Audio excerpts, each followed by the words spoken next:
And welcome to Inside Albania with me, Alice Taylor. Today I'm at the College of Europe campus in Tirana with Charles Michel. Charles Michel is the former Prime Minister of Belgium and most recently the President of the European Council. I want to thank you so much for making the time to be a part of this podcast, and welcome to Tirana. Thank you for the invitation. Now, I think it's safe to say during your time at the helm of the European Council, you passed through a lot of very stressful scenarios. There was the COVID pandemic, which took us all by surprise. There was the war in Ukraine, or rather the escalation of the war in Ukraine, which maybe didn't take us so much by surprise, but has been devastating. There was the situation with the attack, the Hamas attack on Israel, and the subsequent war that has broken out. Looking back at that time, which there were more crises than many people experience in a lifetime. What do you think, what was the most stressful moment for you, or the one that impacted you the most? No, there's no doubt that a very painful moment was the start of the full-scale invasion against Ukraine, because that day, that moment, we all understood within the European Union that the future of the European continent would be different. And since then, you understand on the EU side that we have to make bold decisions, and we have to make the EU more sovereign, more master of our own destiny. We have the responsibility to protect our citizens, we have the responsibility to improve our economic base, but we have also the responsibility to develop our European defense and security capabilities. And I think it's definitely put Europe to the test in lots of different ways, politically, geopolitically, financially, in every single way. I mean, how do you think it has strengthened the EU in any way? Do you think there is some positive element that has come from this conflict in terms of European unity or a sense of being European? I think the positive element is, without any doubt, the fact that we managed to be united. And even today, we can see that we support Ukraine as much as we can with financial means, with political tools. The enlargement process is a good example, with military capabilities. That's my first point. And there's a second element. I feel that because of this conflict, because also of some geopolitical shifts at international level, we understand that there is a new paradigm within the EU.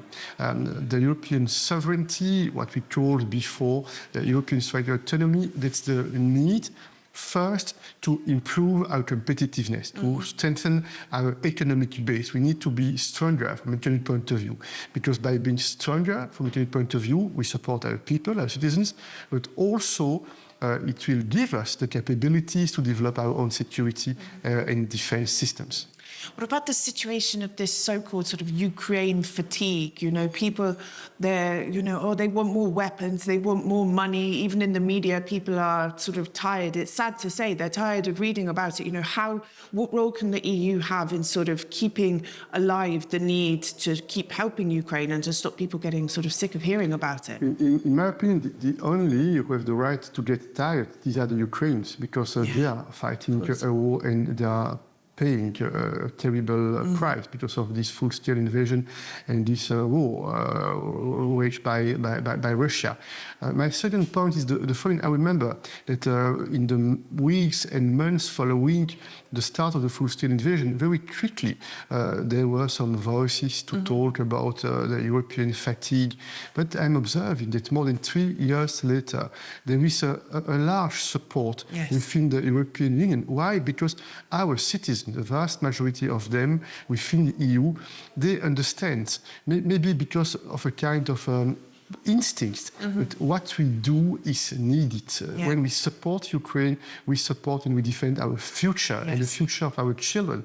Because if we let Putin in a position to impose his rules to the European continent, it means that we know what will be the next step. The next step will be very simple. It will fuel those imperialist ambitions. And it means that we accept that we are weaker, and we accept that an authoritarian regime is attacking the fundamental democratic principles and values on which we are basing this European project. And you're right, it's a thing of sort of you give him an inch, he'll take a mile, and we see it already. He tests, he provokes. You know, we've had these drone attacks and various things and cyber attacks and things that are happening every day. Unless Europe is very, very strong and consistent, he's going to keep chipping away and also exploit those weaknesses, that fatigue, those who say, oh, maybe we shouldn't give them so much money. So this is even more important and essential for Europe to be stronger and more united together.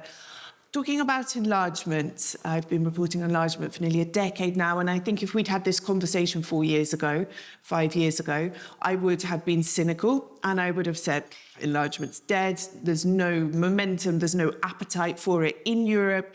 And Albania, one of, I think, perhaps the most pro-EU country in the whole of Europe, we've kind of lost hope a bit that it's ever going to happen. That's what I would have said to you 4 years ago. I would have said, how can you inspire us that it's still alive? But now, after all these crises, I hear language that's different coming from the European Commission and everyone involved. The situation. That's a fair assessment. There's no doubt that the paradigm within the European Council is really different, because there is this understanding that that's not something positive for the EU. If we have, with the Western Balkan countries, a kind of enclave within the European Union with uncertainties and also with games and sometimes interferences played by some powers which do not share the same values, the same principles. We do not have the same interests, and that's absolutely true. If I compare with 7, 8, or even 9 years ago, at that time it was impossible to have a debate at the level of the European Council, because the topic of the enlargement was so toxic that the leaders at that time, they preferred not to talk about it because it was so controversial. And today, for various reasons, and certainly because of the war by Russia against Ukraine, but not only for that reason, also because they have this understanding that the world is different and that we face complex geopolitical challenges, that safer to have those countries within the EU, and the more we are waiting, the more we are procrastinating, the more there are risks that we will face some troubles and difficulties because we are not making the right choices. Now, Prime Minister Edi Rama, he won the recent election campaign for a 4th mandate on this promise: Albania will join the EU by 2030. We'll close all the chapters by 2027.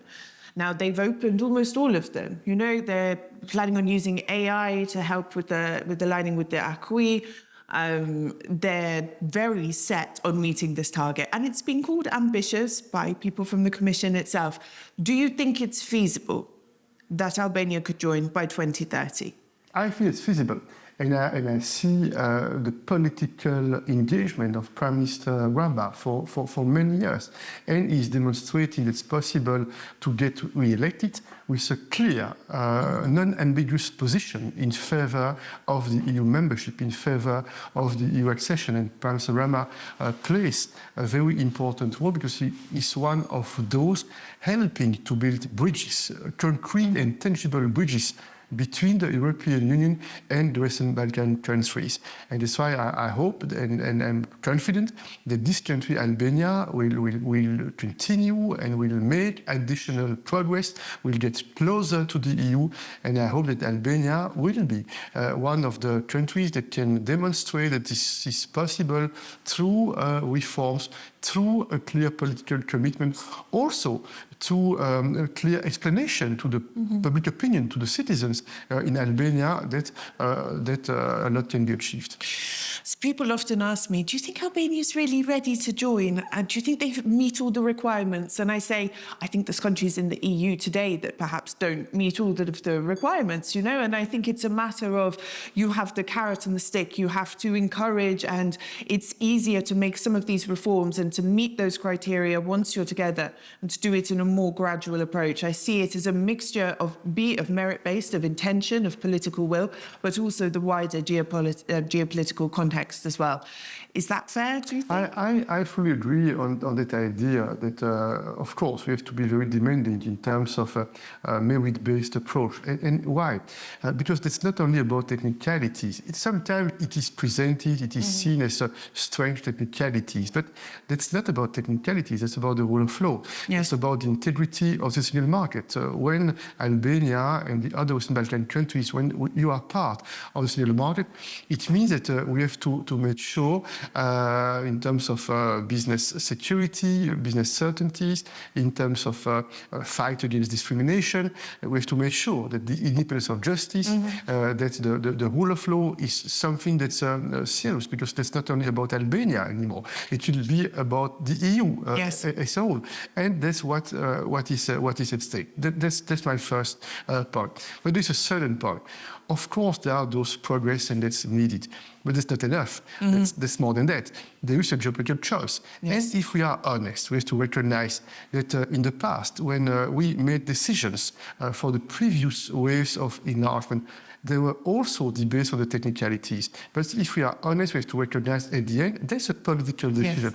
Do we think that we are safer and more prosperous with the Western Balkan countries within the EU, or do we think that we need again and again to add some requests, some conditions, and to waste time or to procrastinate? I have a clear opinion, and it's not new, and I have not waited for the war launched by Russia against Ukraine for many years. I'm absolutely convinced that the future of our children, my children, will be safer, will be better with the Western Balkan countries within the EU if we share a common legal space, a common space of common values. I feel that it will provide more stability and more security in the future. Now, that's all very well and good, but there's a problem. When it comes to actually joining the EU, all the member states have to agree. Greece, for example, has said a few times, we'll veto Albania's accession if they mention the problem in Chameria, northern Greece. Let's not get into that. Kosovo and Serbia. If Serbia joins, I don't think they're going to let in Kosovo when they finally progress down that path. We had the situation with Bulgaria and North Macedonia, which caused big problems in 2022. And Bulgaria saying, unless you change the constitution, we're not going to let you in, we're not going to vote. It's being used as a weapon. I think there's other EU member states as well that might say, we're not going to vote for you for whatever reason, maybe not always justified. Do you think it's time to, as the EU gets bigger, to reassess the way that countries are joining, you know, whether we need that unanimity to let them in, or if there's another mechanism that could be utilised? Well, first, I agree on what you said. There is no doubt that there is a lot of frustration because there is this impression that when a step is made in the right direction, there is something new which is making more difficult the progress that are needed. And there are plenty of examples. And I understand very well this frustration. And there's sometimes a frustration on both sides, because sometimes on the EU side, there is also the hope and expectation that some tangible progress are made in the field of the rule of law, the independence of justice, and then we are disappointed because we see that those progress were not really sincere or were not really honest. On the other hand, what you said is directly related to the domestic debate we have within the EU on a regular basis. What about the veto right? Is the veto right something positive or something negative? And let's be honest, I think the veto right is a tool which is forcing the EU to make a lot of efforts to be inclusive in the way we make decisions. Because if you don't have the veto right, it means that very fast the temptation will be that we don't make the needed efforts to bring all the member states together, to forge together common views and common positions. On the other hand, we can see that sometimes the veto right is abused and is not used in line with the philosophy of the Treaty of Lisbon. Because the philosophy of the Treaty of Lisbon was to offer a veto right to the member states so that they can use it when their vital interests are put at risk, are put into question. But sometimes we can see there's a temptation to use very fast the veto right sometimes to blackmail, sometimes to try to gain something in another file, and that's not acceptable. And that's why I'm strongly in favor of a political debate, and there are some possible initiatives from a legal point of view, in my opinion, so that we are closer to the philosophy of the Lisbon Treaty. I mean, the veto right should be used only when the vital interests are seriously at risk. And there is no doubt that it's possible through more collective intelligence to fix it and to calibrate better the veto right. Now, I want to ask about Kosovo. They made their application to join the EU while we were in the European Council. We haven't heard much since. What's happening? Is there any movement? Do you have any hope for any progress in the near future? What are your thoughts? That's a very difficult situation because on the one hand, it's legitimate for Kosovo to make such a choice, and they made such a choice. On the other hand, you know that some European member states, they do not recognize Kosovo. That's the state of play, yes. And that's the situation we face. And that's why in the past, and I've not changed my mind, I've advocated a lot in favor of an approach that can be a bit more ambitious and a bit more disruptive. Because today, you're absolutely right. Some Western Balkan countries, they are making some progress, then they get closer to the EU accession, and we cannot avoid sometimes having one country, one member state making some difficulties for bilateral reasons. That's why I have the impression that sooner or later, the debate will be, is it not better to make a collective decision and to encourage those countries to make more efforts in terms of rule of law, fight against corruption, etc., but to allow those countries to be member of the EU without having immediately the veto right, but with the responsibility to participate in the decision-making process, with the responsibility to be much more integrated in the single market. That's a bit the philosophy of the growth plan, which is an interesting tool to make more bridges between the Western Balkan countries and the EU. But if I had the silver bullet, I would be even more ambitious, because today I fear a bit that doing a bit more of the same thing will lead to the same results. And I think sooner or later we will need a true political decision. Do we have the collective courage within the EU, together with our Western Balkan friends, to make a fundamental step by allowing them to be member of the EU, not immediately with the veto right, so that we can encourage them to finalize the effort that will be needed to fulfill all the conditions. I want to ask about Kosovo again. During your time in the European Council, it was tough for Kosovo. You know, there was a lot of problems bilaterally with Serbia. The EU was very critical of Serbia. From here, Albania, Kosovo in the region, the perception was very much that Serbia is doing X, Y, Z, and they get sort of a slap on the hand. Kosovo is trying to defend itself and has been told, you need to do what Serbia says, you need to do what we say, don't do this, you have to check with us, it will affect your accession. There was very much, I think there still is very much a feeling that the EU has not been completely fair to Kosovo. Now you are not in that position. Are you able to speak more freely about that? Is there anything you might have changed in the approach to how Kosovo was dealt with? Look, because of my experience, I have the impression that sometimes, indeed, we were disappointed by Serbia, but sometimes we also were disappointed by Kosovo.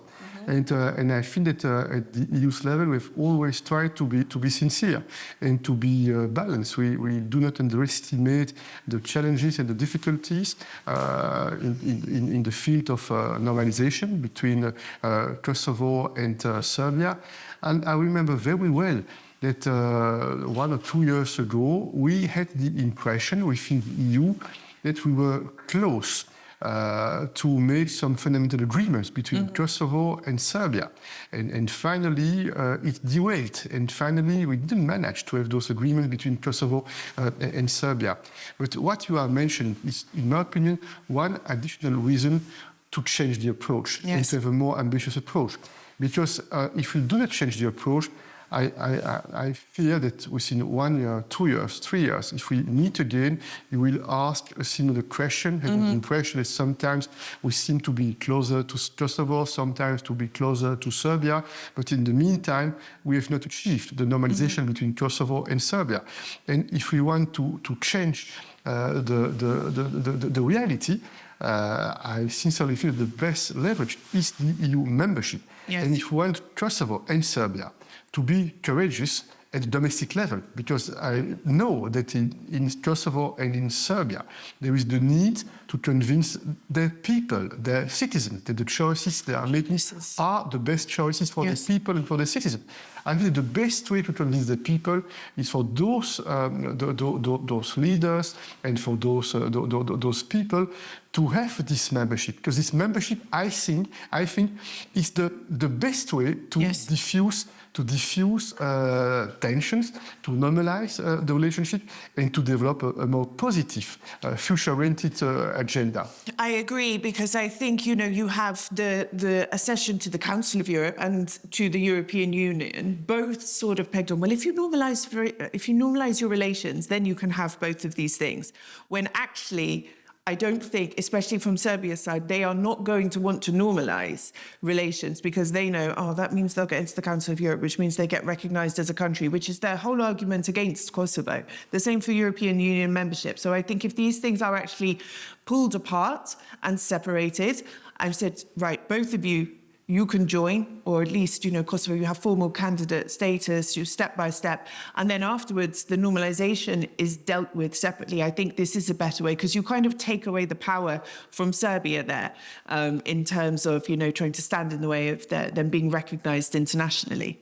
And there's another reason. In fact, the last years, we've tried to develop this approach by trying to mediate. And I have no doubt that the EU representatives, all of them who were involved in those mediations between Serbia and Kosovo, they were in good faith, and they are in good faith.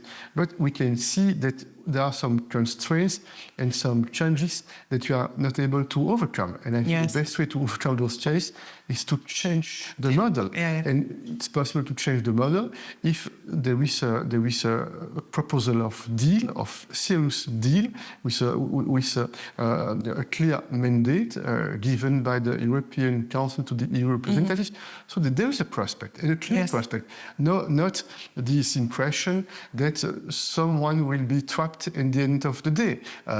If we want to make a clear agreement and a sustainable agreement, everyone has to be comfortable. Now, I know you're not going to be able to answer this, but I'm going to ask it anyway. Who was more stubborn, Albin Kurti or Aleksandar Vučić? No, I don't intend to answer this question, because if I answer this question, I'm counterproductive. And I just can tell you what I said just before. So sometimes at the EU's level, there was this impression that we had more difficulties with one side. Sometimes we have more difficulties with the other side, but we don't lose the big picture. We understand that there are a lot of emotions, also a lot of domestic realities and difficulties that we have to take into account, and we have to respect it. But the history of the European Union is based on the reconciliation.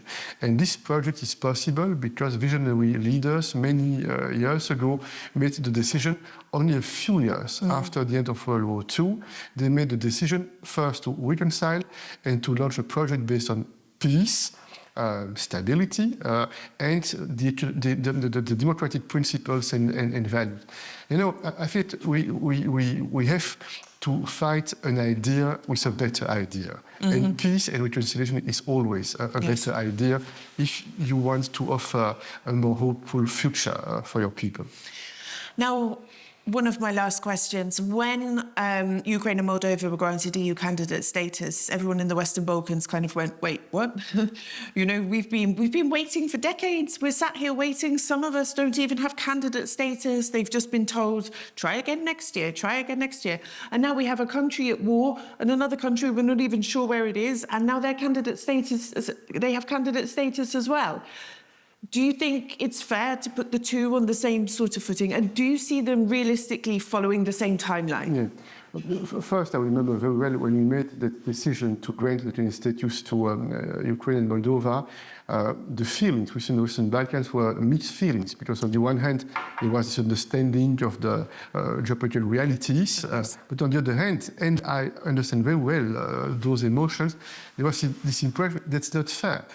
We started many years ago, more than 20 years ago, with the Thessaloniki summit, and we are not making the progress that are needed. But I have the impression that it would be a mistake to oppose Ukraine, Moldova on the one hand, and the Western Balkans on the other hand. In addition, a lot has already been achieved in the Western Balkans. And in addition, I was the one 2 years ago who made very clear that 2030 should be an ambitious but realistic target for the Western Balkan countries. And it's absolutely clear, in my opinion, we should not give up. On the contrary, we should be absolutely motivated and committed, because once again, I have not changed my mind, and I think that the circumstances are confirming that the only reasonable path, that's not only a question of emotion, it's also a question of being rational, that's a European future with the Western Balkans within the European Union. That statement from you was incredibly important, because not only did it make the Commission sit up and go, wait, okay, we need to pay a bit more attention to this, but it made the public here, who, as I mentioned before, are extremely pro-EU, but had been feeling fatigued and sort of losing hope that it would ever happen, you know, it gave people here a bit more hope of seeing some tangible progress towards something. You know, when you can see a date, you know, you can put your finger on it on the calendar, you know, it definitely gives people, and it definitely woke up the politicians here in terms of motivating them to actually seriously work towards this goal. Because before it was very much just this abstract sort of idea, oh yes, we'll join the EU. No one really knew what it entailed. So you may have ruffled some feathers, but it was very important for everybody involved that you said it. My last question is, Europe is under pressure. You know, we can talk about the relation with the US, which is deteriorating, the diplomacy, Kosovo and Serbia, the diplomacy with Israel and Gaza, with Ukraine and Russia. Europe has been criticised as well. You're not doing enough, you need to do more. It's not as strong as it once was. There's splintering between some of the member countries. Is enlargement the best way to restore Europe's slightly waning credibility? Yeah, I see two important leverages we have in our hands within the EU. Enlargement is one of them. And there is no doubt that that's a geopolitical decision, that's a geopolitical choice, and it will make the EU stronger, more influential and more powerful. And that's not the first purpose with the enlargement, but that's a possible consequence if we make this courageous choice. That's my first point. My second point, that's not enough, because enlargement and only the enlargement, if at the same time we are not able to clarify what direction we want for this political project in the years to come, then it can put us in difficulties. Yes. And here I think that we know what we have to do. We have to develop more ambition in the field of competitiveness, the industrial base, the economic base. We have to invest much more. And we have tools that we can mobilize to unleash our potential in terms of investments. We have to develop more capabilities in the field of defense and security. We have our allies. And the United States is an important country, but at the same time, we have to be lucid. We have to be realistic. We are observing how the United States are dealing with this war against Ukraine. We are observing how the United States have decided to impose tariffs, 15% tariffs, against one of the most reliable, if not the most reliable partner of the United States. And we have to make our own decisions to protect our own interest, if possible, together with the United States, but we have also to be ready to face any eventuality.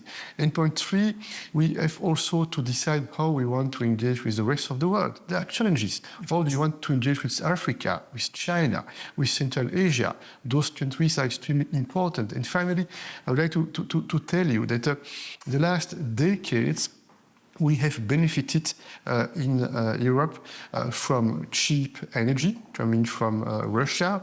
It was a strength for our European industries, especially in Germany. We have benefited from cheap manufactured products coming from China and cheap security coming from NATO and from the United States.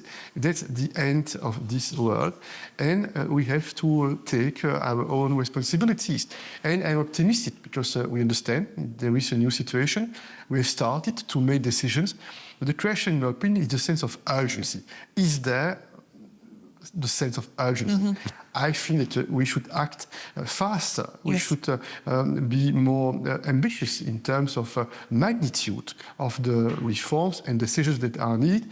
And that's true, and it's correct for the economic field, it's correct for the security and defense field, but it's for the energy field, but it's also right for the enlargement. Now, this is my last question, and it's not to do with politics at all. When you first came to Albania, what was the thing that surprised you the most when you came here? What were you like, wow, I never expected this? Or was the opposite to what you'd heard or thought? No, first I was impressed by the beauty of the country, but I have to be more personal because I want to be honest. When I came first to Albania, the purpose, the reason of my visit to Albania was to meet with the Prime Minister, with Edi Rama, and I remember very well that I had a great conversation with Edi Rama when I came for the first time to Albania, and he helped me a lot to better understand the realities in this country and in that region. It helped me also to better understand the dreams, the aspirations, the hopes in this country. And you know, I have the privilege to know the Prime Minister Edi Rama for many years, for about 10 years. We have developed a very good personal relationship because we trust each other.